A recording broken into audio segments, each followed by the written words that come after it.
Niall, what's in your notes today? Well, Robbie, President Trump and Vice President Vance have been hitting the interview trail. One of the things their aides boast about is their willingness, particularly in the case of Trump, to take questions. And look, I'm all in favour of people at the apex of power taking more questions, more times, in more places. But it's the answers and the non-answers that are so revealing. Over the past 48 hours, we've seen a Trump interview with Tom Yamas of NBC News and the Vice President talking with Megyn Kelly and separately with the Daily Mail. Each encounter had its viral moments, and every one of those was telling. So let's take them one by one.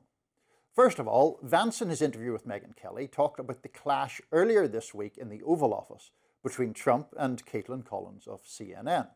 Now, if you didn't see that, the summary version is Collins asked Trump a question related to Jeffrey Epstein, and the president, rather than answering the point Kaitlan raised, berated her, including complaining that she doesn't smile enough.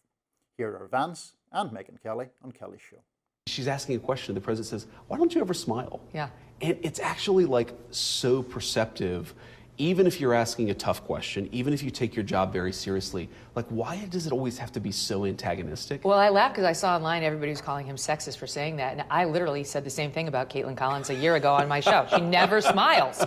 Every once in a while, you have to smile. Roger Ailes used to tell us that. Every once in a while, you can remember to smile, show the viewers that you have a heart. Have some fun. So perceptive. Roger Ailes used to tell us that. Not how I would put it. Again, Kaitlan Collins was asking an entirely legitimate question about the survivors of Jeffrey Epstein's abuse. Why would anyone ask about that with a smile on their face? Now, it was sadly predictable that Trump's sexist hectoring of Collins would draw support from the 2026 version of Megyn Kelly. Is this the same Megyn Kelly who Trump once implied had been tough on him in a debate because she was menstruating? Or the same Megyn Kelly who in 2016 told ABC's Good Morning America about an encounter with Ailes, the now deceased Fox boss, much earlier in her career. Here she is. And then it culminated in a physical attempt to be with me, which I rejected in his office. And then I contacted a lawyer. He tried to kiss me 3 times.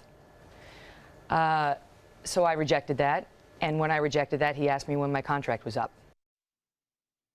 Rather a long road from there to passing along Ailes's tips on why female journalists should smile more. Anyway, the Daily Mail, to its credit, at least pressed Vance harder, specifically about the killing of Alex Pretti in Minneapolis. The public uproar that followed Pretti's death was inflamed in part because of outrage at the Trump administration's conduct. Stephen Miller tweeted, quote, "An assassin tried to murder federal agents," unquote. That's a claim for which there is not the slightest evidence, but which was retweeted by Vance. Incidentally, both the Miller tweet and Vance's retweet are still up. Here's the Mail's Philip Nieto with the Vice President. Did you plan to apologize to the family of Alex Pretti? For what? For, labeling him an assassin with ill intent. Well, again, I just described to you what I said about Alex Pretti, which is that he's a guy who showed up with ill intent to an ICE protest. No, but if it's determined that his civil rights were violated by this FBI investigation, will you apologize to that? So, if this hypothetical leads to that hypothetical leads to another hypothetical, it's a real case. Will I do a thing? Vance was doing a lot of wriggling at the end there, but it was the start, the for what, that gave the game away. Anyone with any basic sense of fairness understands why Alex Pretti's loved ones are owed an apology. Trump, in his NBC interview, continued the effort to smear both Pretti and Renee good, saying each one was not an angel, a meaningless phrase, even as the president said he wasn't, quote, happy about what had taken place. Why wasn't he happy, though? What was the basis of his discontent? Let's take a closer look at that. Here he is with Tom Yamas. 2 people out of tens of thousands, okay? And you get bad publicity. Nobody talks about all of the murderers that were taken out of our country. They don't talk about... but it was 2 Americans. They don't talk who died, about, we have the smallest trucks. As an example, we've been very tough on the waters, and soon, pretty much overall. But if you look at the waters where we knock out boats... Let's go back and run the very start of that again? 2 people out of tens of thousands, okay? And you get bad publicity. You get bad publicity. When a masked government agent shoots a mother of 3 dead at the wheel of her car, when agents disarm a man of his legally held weapon, press him to the ground and shoot him to death on the street. What's the problem for our president? It's that you get bad publicity. That's a casually indecent thing to say. We can add it to the long list of indecent things he's been saying for years. But we should pause at least to think about the rank narcissism and callousness it reveals yet again. Well, you pick some subjects that are hard to defend the administration on. I said yesterday that I don't really get the criticism of Kaitlan Collins in particular. She asks tough questions of Democrats as well as Trump, and I don't find her particularly humorless. She's just trying to do her job. It's And also, like, how are you going to, like an Epstein question with a smile? Like, that's ridiculous. That was all weird. Look, in terms of it being bad publicity, maybe that was the wrong way to put it. What I think Trump is trying to say is that, well, going back to the point I was making earlier, if you're going to enforce the law, if you're going to, Republicans would say, correct the fact that under policies of previous administrations, a large number, millions of illegal immigrants that they do not believe should have ever been allowed to enter the country, and that Republican voters don't want in the country, and that a majority of people don't want in the country, are here, and enforcing immigration law against them requires force, and innocent people have gotten hurt as a result of that, and that is tragic.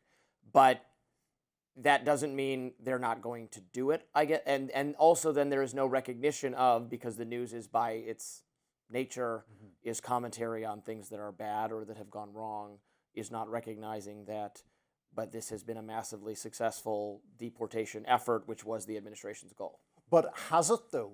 I guess is my argument. Well, the administration would say, yes, we've gotten rid of people who are of a criminal nature, a violent nature, all that kind of thing. Right, but at the cost of well, first of all, people, including American citizens, being shot dead, yes.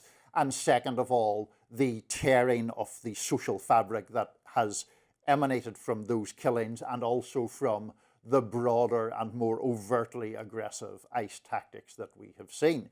One of my objections to the bad publicity quote is a point that, to your credit, you have raised from the libertarian perspective, which is you rightly, and I from a different perspective, are very skeptical of the unchecked use of government power, especially when that government power takes physical form and certainly takes the form of killing people.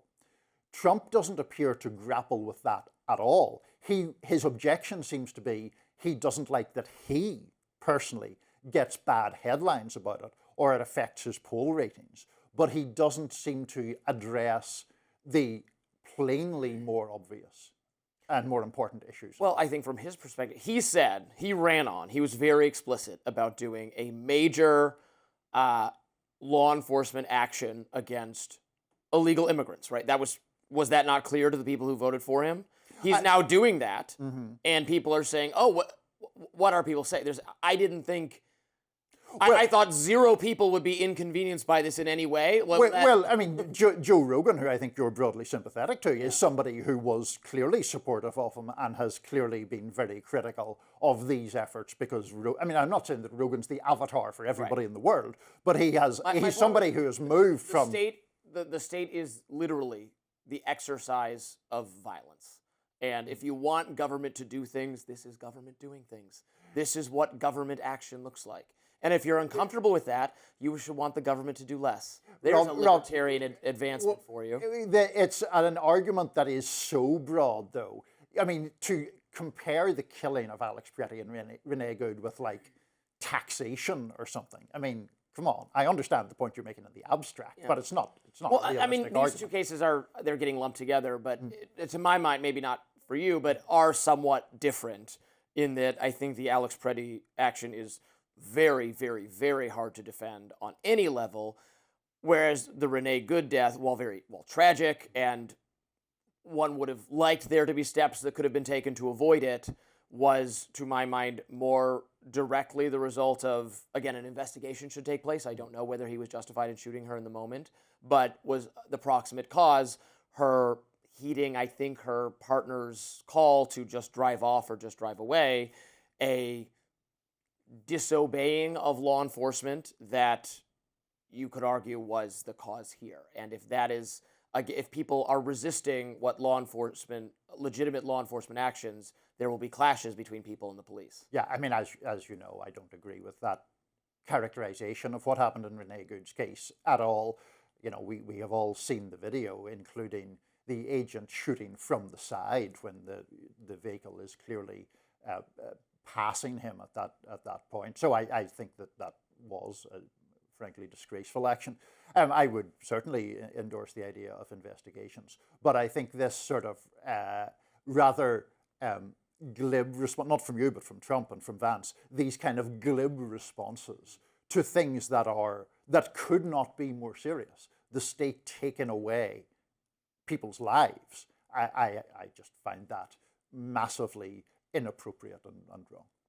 Well, let us know what you think in the comments. Treasury Secretary Scott Bessent next up. He's getting into a shouting match yesterday. Another one, I guess. He's always fighting with somebody at the White House. He faced tough questions from Congress over whether or not President Trump's tariffs are causing higher inflation. Stay with us.